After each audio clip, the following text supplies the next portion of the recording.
Hello and welcome to Club 2, episode 9 of The Pilgrimage on FM24. I'm Jamie. Coming up on today's episode, I've got the final 2 games of the season in National League North for you. We're away to AFC Telford, and then on the final day, we'll be at home to Kings Lynn. So let's get straight into it, and I'll show you the team to face Telford in just a moment.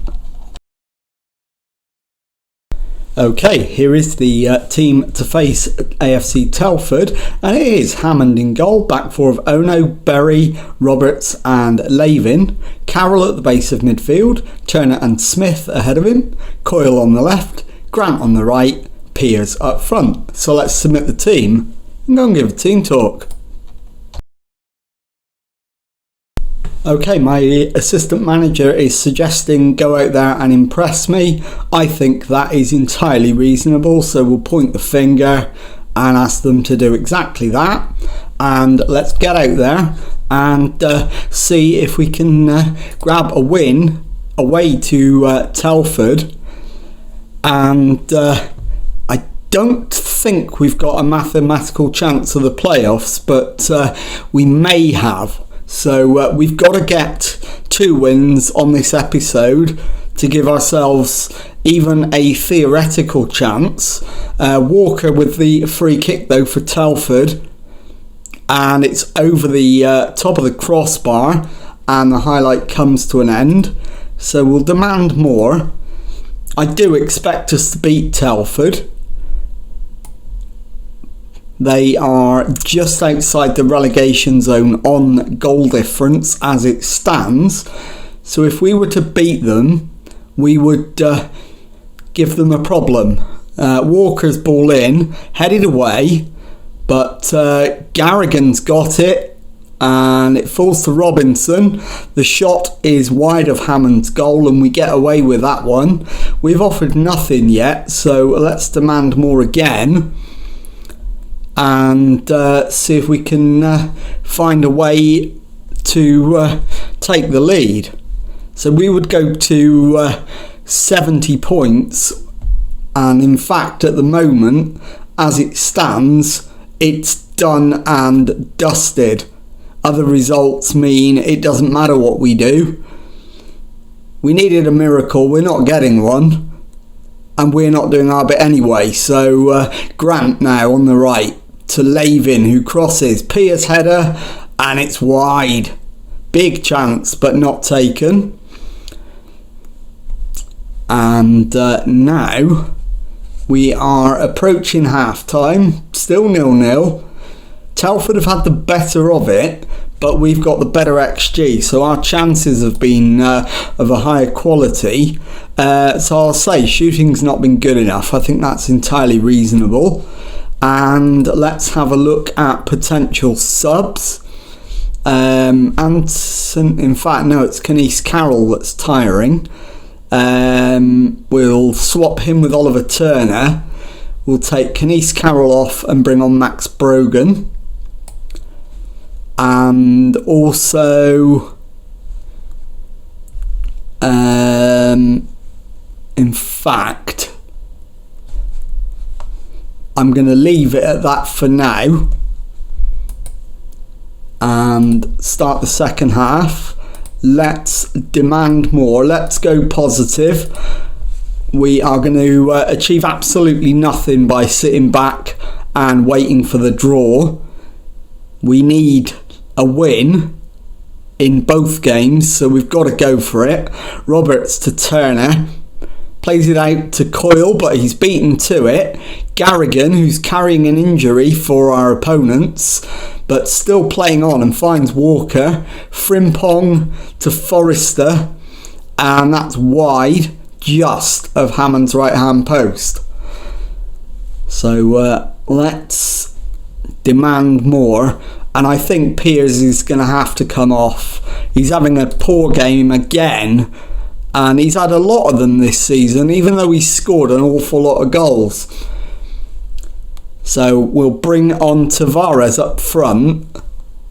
And for my final change, it's going to be Turner to come off as Hammond makes the save from a Telford attack. So he's going to launch it forward, and he does for Coyle on the left. It's too far ahead of him though, and Frimpong's easily going to get there first. Walker to Helliwell. Plays it into Walker again. Walker still has it. Down the right, crosses in, and the header is over the top and out for an Oxford City goal kick, which Hammond will take. And he's going to have to go long. He's got literally no short options. He's gone long, and it falls to Smith, and Smith blazes it high over the crossbar. So let's get Oliver Turner off, and we'll bring on Jack de Gruchy. And it's a corner to Oxford City. Ono with the left-footed in-swinger. And can he find a red-shirted head to give us a chance to convert? At the second time of asking, yes, but Poitras with a comfortable save. Highlight continuing though. He's launched it straight down the middle. And we've won the ball. Ono to de Gruchy. Over the top for Smith. He's in. But Poitras again makes the save. So we'll have another corner. Another left footer from Ono. So another in-swinger. And he's taking his time over this one. To the near post, headed away. Cleared very long, in fact. Into the other half. And Telford are in here. But the shot is blazed high over the crossbar. Into the final 10 minutes.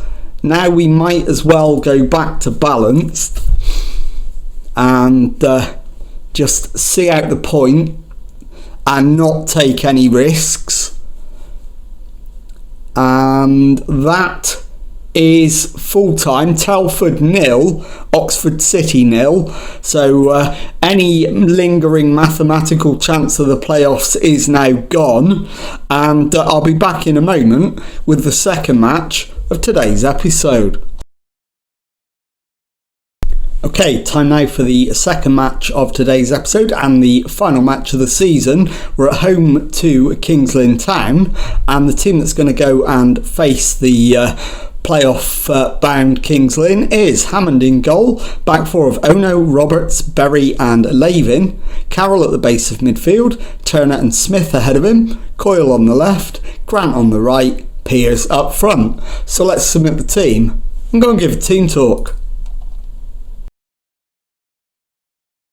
Okay, my assistant manager is suggesting the fans have been fantastic for us all season. Go out there and give them one last performance to cheer for. I think that's entirely fair on the final day of the season. So let's pump the fists and agree with him. And let's get out there and do it. So here we go. Final home game and final game of the season. At home to Kings Lynn Town, who are guaranteed a playoff place and could be guaranteed a home playoff if they manage to climb above Boston United. So let's see if we can dent that ambition by beating them.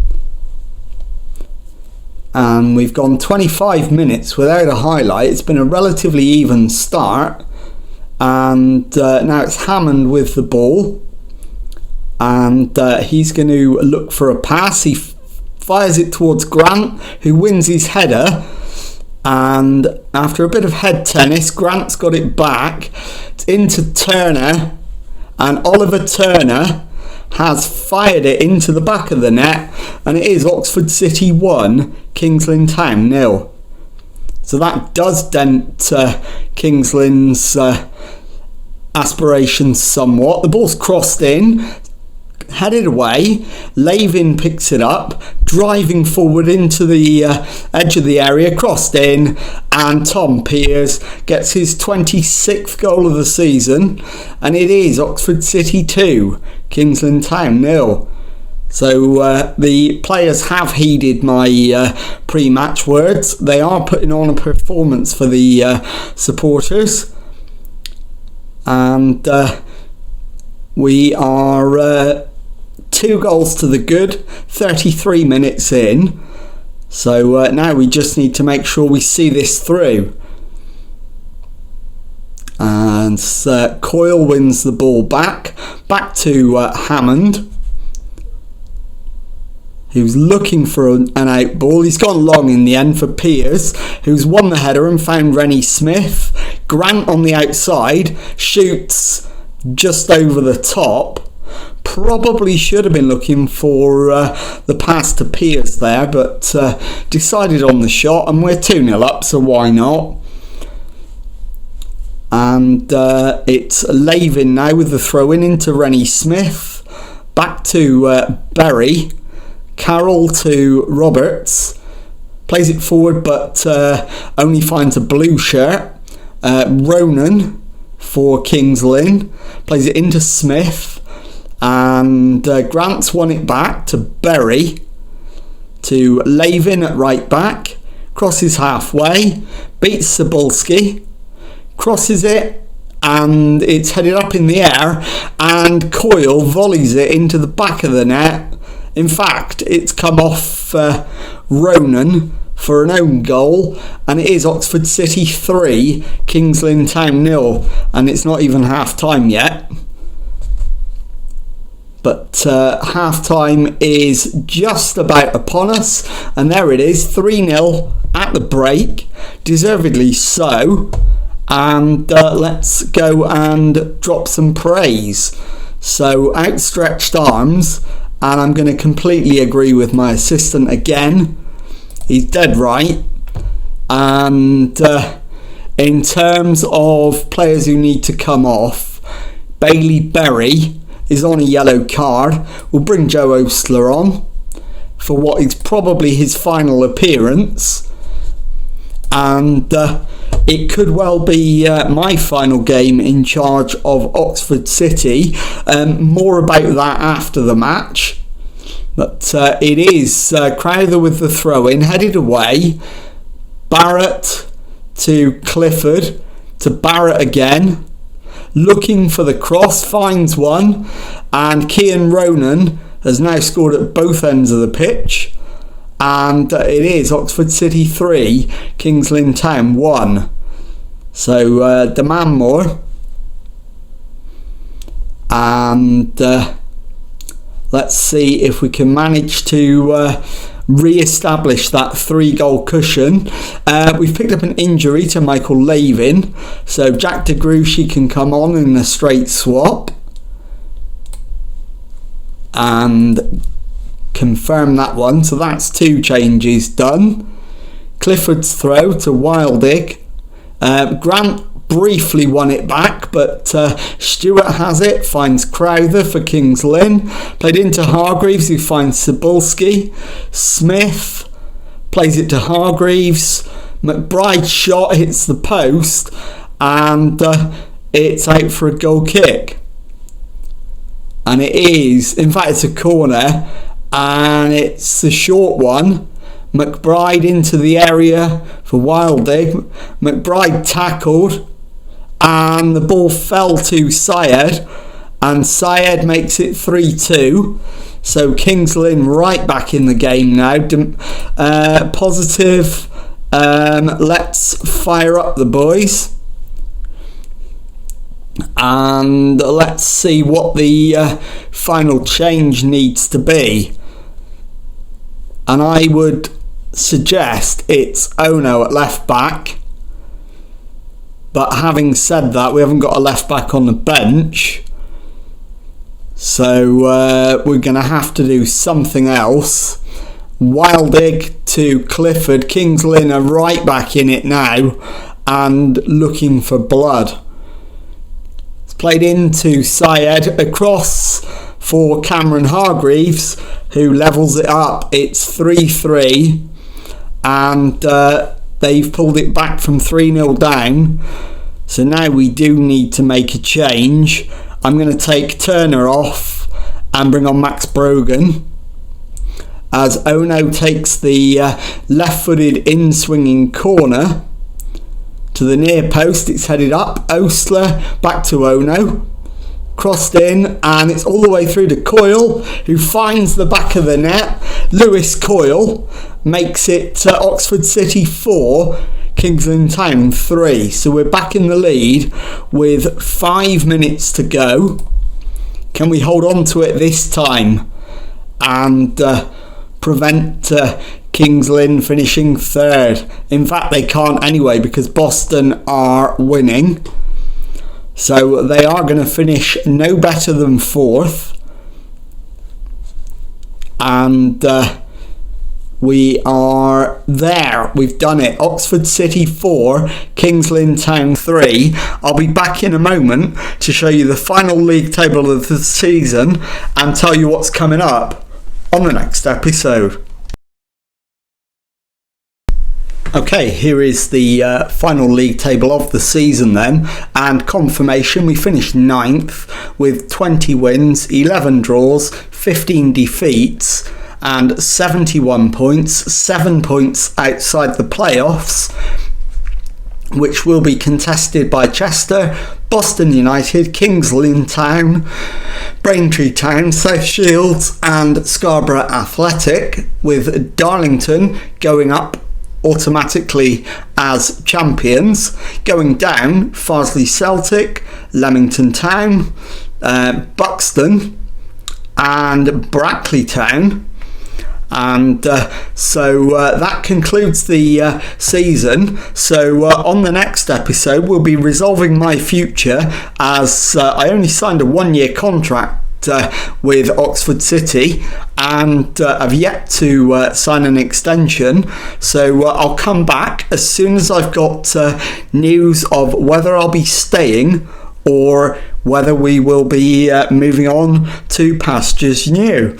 And if you've enjoyed that, please leave a nice thumbs up on there for me. Subscribe to the channel for daily Football Manager videos. Thank you very much indeed for watching, and goodbye.